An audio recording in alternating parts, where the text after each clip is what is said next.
Hey, I want to discuss the very contentious issue of so-called cultural appropriation, as I understand it, and my take on it really. I've been watching a number of videos on Senator Elizabeth Warren of Massachusetts.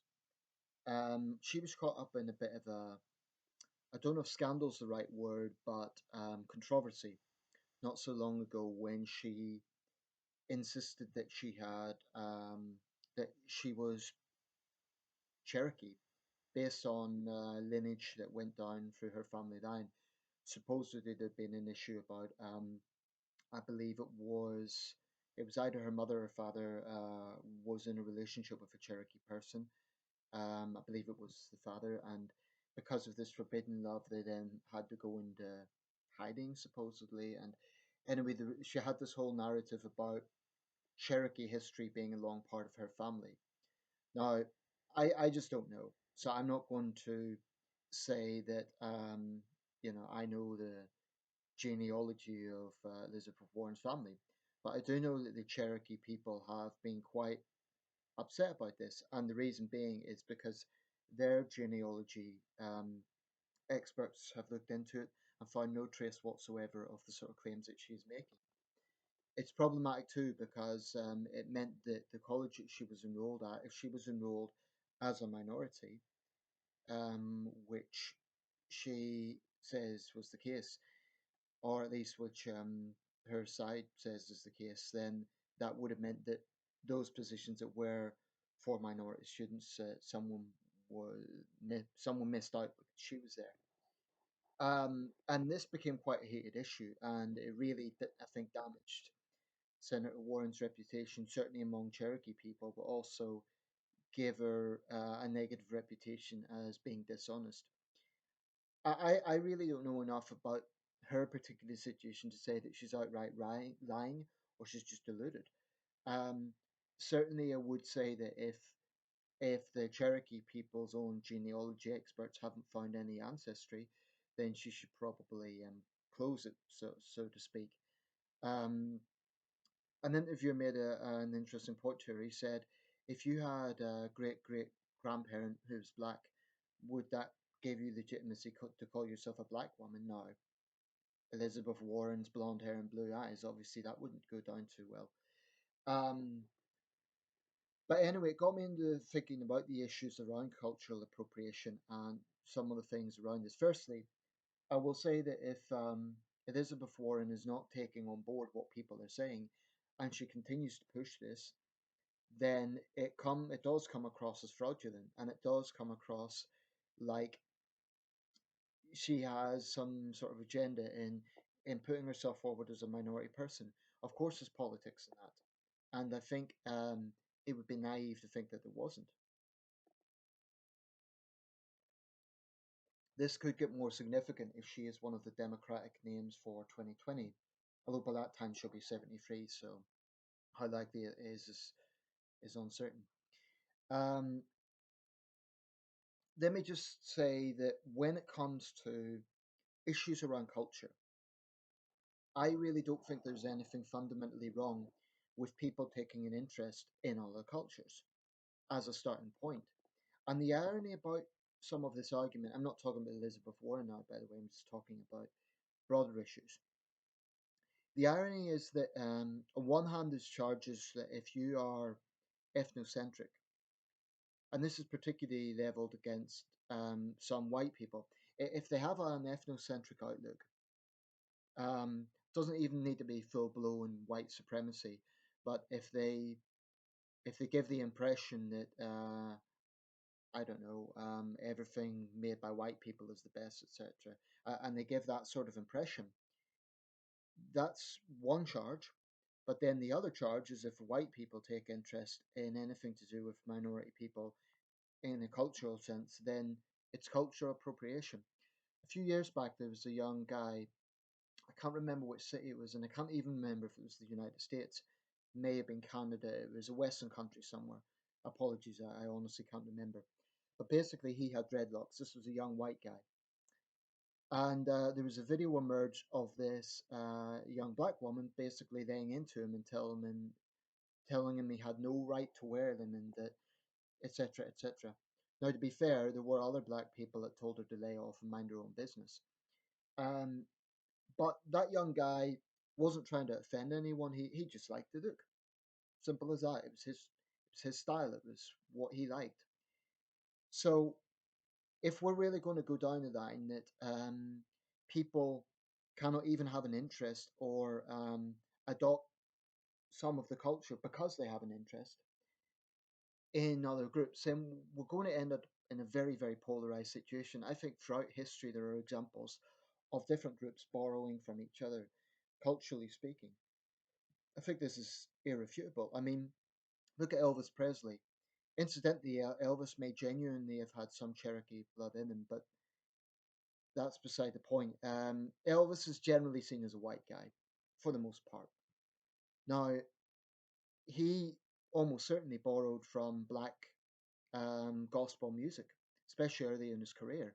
There's no question about that. And yet, no one's really held it against him. They still, Elvis Presley is Elvis Presley. He's one of the most successful singers of all time.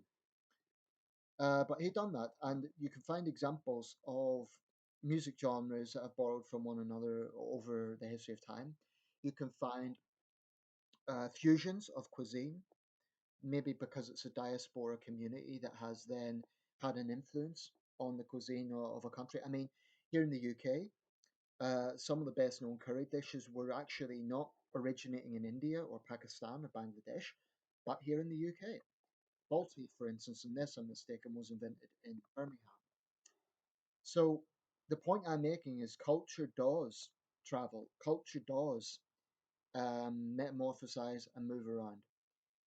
That's not to say that those who originally had that culture should kind of lose it and let it all go, free fall. It's almost like if you're a writer and you copyright your work, you don't want other authors to steal your ideas and kind of take it on as their own.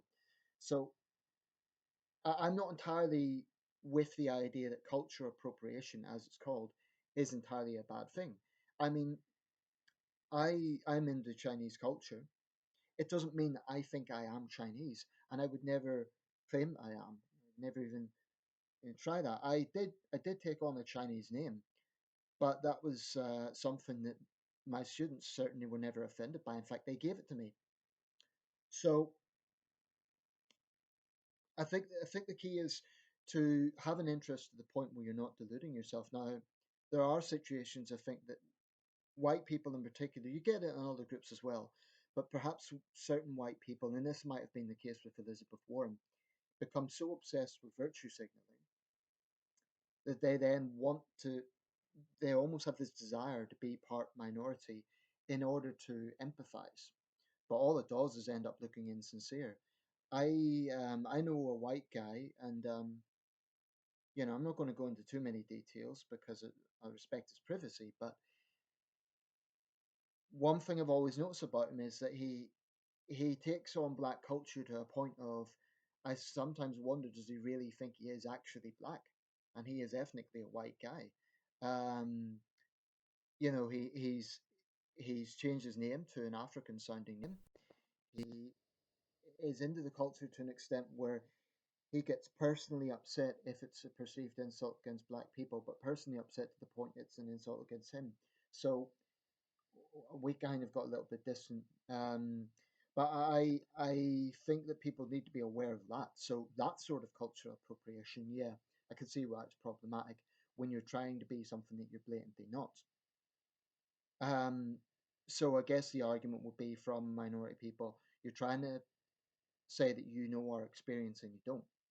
So I suppose that's the issue. Nevertheless, and I don't want to go off too much on a tangent here, um, I don't think there's anything fundamentally wrong with being interested in other cultures. So let's say, for example, Elizabeth Warren had a particular interest in Cherokee history. And maybe she said something like, well, this was the oral tradition in my family. I don't think I'm Cherokee or I'm not Cherokee, but there was an interest in my family. I don't think that would be problematic. I think the problem comes from the fact that she is saying she is Cherokee.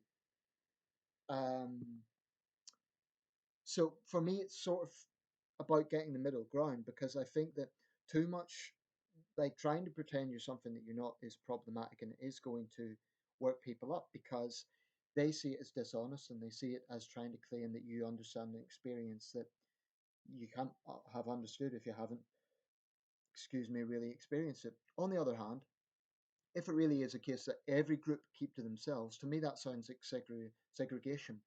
And it also sounds like, I mean, put it this way: if you're a writer, if you really take this view to its extreme, that there can never ever be any interest in other cultures, or that just because someone hasn't had personal experience, they can't talk about a subject, um, then you would find that writers, film directors, any sort of creators, any sort of people who are involved in the creative art would have an extremely limited material supply. You know, I've written short stories. I've written about things that I have no personal experience of. I had to do my research. I had to, find out what terminology meant and so on. But it was never a case that, oh, I can only write about my experience being from Northern Ireland. I'm a white guy and that's it. Because if that was my field, it would be entirely narrowed down to, Northern Ireland. So I insist that artists should have the right to take an interest in any subject, provided they do it respectfully and provided their information is accurate. I mean, I get it if they're spreading false information, that's a different matter. But the interest itself, I don't think, is a problem. I mean, this crosses into many areas. It crosses into acting as well. Um, there's been this debate around when white actors take on roles that ethnic characters are supposed to be, and Matt Damon has been involved in this controversy with his latest film, The Wall, The Great Wall. For what it's worth, I think directors, as a general thing, if I was a film director, I would get the actors that look most like the role. So I actually do understand the controversy around The Wall. But it works both ways. There have been, I mean, a few years back, there was a black actress played the role of Guinevere in the Merlin series. Now, I have nothing against her, but if you're going to make an issue out of actors not looking like the roles that they're supposed to play, then it definitely does go across the board. You can't just accuse white actors of doing that. It does go across the board. Um, Realism and acting, to me, are the two most important things, and opportunity. I'm going to round this up quite soon because, to be honest, there are a lot of issues to cover with this one. But all I would say is that there's nothing wrong, in my opinion, with taking an interest in other cultures. And it works both ways, incidentally. I mean, there are many Native American young people who arguably have lost a good deal of their heritage and they're more in tone with, I don't want to say white culture, but I suppose you could say mainstream American culture, if there is such a thing. And so, for that point of view, I can understand why minority groups want to maintain their heritage. I think that's very important. I totally agree with that. Um, but this idea of our people, your people, you can't be interested in this because it's our thing, and that's bullshit to me. And if I ever had a situation where I was particularly interested in a particular type of music or the oral history or whatever, and someone said, "Oh, you're a white guy, you're not allowed to be into that," I would take issue with that person. I would say, "Fuck you. You have no right to tell me I cannot be interested in this any more than I can say to you, oh, you have no right to be interested in, I don't know, the myths and legends of ancient Ireland or whatever it is." You know, people learn, people gain knowledge. This is a good thing. It shouldn't be shunned. It is a good thing. Um, and anyone who's ever read National Geographic is going to have some interest in other cultures. It doesn't mean that it's always about trying to steal that culture or culturally appropriate. So I think it's all about being reasonable in this debate. Um, to go back to Elizabeth Warren, I think the problem in her case was that she claimed to be Cherokee. It wasn't just like, if she had said, "I'm interested in Cherokee culture," and she was being attacked, I would think, well, okay, that's a bit unfair. She's only saying that she's interested, but the fact that she says she is another matter, and I could definitely see why that is problematic. I mean, if we take it to its extreme, we are all we're all part African. If you if you believe the out of Africa theory, and I think there's a lot of weight behind that, um, that every human being on Earth originated from the African continent um, about 1 million years ago. You know, the different epochs. There's some debate around the exact time, but in that sense, we're all Africans. So there's a lot of ways to look at this. Let me know your thoughts. And the final few closing words and a conclusion. I absolutely agree that there is a problem when people claim to be something that they're not, or when they claim to understand an experience that they can't possibly have had first-hand experience of.